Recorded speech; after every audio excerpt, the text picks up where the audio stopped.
We've mostly all seen Rogue One. We've witnessed just how powerful Darth Vader can be against the rebels. Moving through them like a bulldozer, he used speed, aggression, domination, and everything in between throughout the entire scene against them. We've also seen this aggression against other enemies in the comics that I've covered as well. With such ferocity, power, and determination, why don't we see the same type of fighting when he goes against Luke? How did his son beat him so easily at the end of the trilogy when we know that Vader is one of the most powerful and feared beings in the galaxy? The answer is because he was never really fighting him. Vader never once used his full potential against Luke. We can see through the whole fight in both times that he was merely just blocking attacks, fencing with him as a means of delaying the battle, to warp his mind and turn him to the dark side, or rather, to his side so they can fight the Emperor. It is something that always bugged me as a kid because in just a year after the events of The Empire Strikes Back, Luke turns into this Jedi Knight and defeats his father. It just didn't seem right.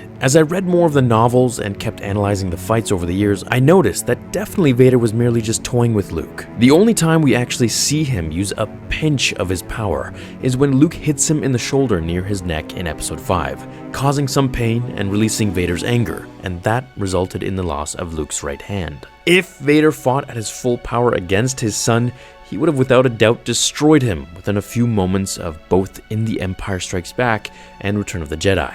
However, and there is a big however here, the Emperor kept telling Luke to use his anger, to give in to his hatred, and finally Vader said the one thing that he shouldn't have, which triggered Luke.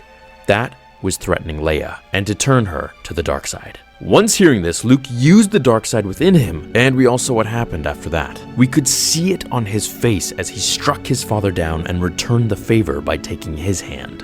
Ready to kill him just the way Mace Windu was about to kill Palpatine, however, once he saw Vader's mechanical hand, he remembered his own, and knew that if he continued down this path as the Emperor wanted, to continue to feed into his anger, he would only end up like his father, and that's not what he wanted. So he snapped out of it. On a side note, I do think this is what Luke could be referring to in The Last Jedi, telling them that he's seen this raw power once before. I think that this raw power could just be that one time that he tapped into the dark side to defeat Vader. Now, in a little what-if scenario, if Padme were still alive, what would have happened if Palpatine taunted Padme's life in front of Vader, telling him to fight at his hardest or else she will die?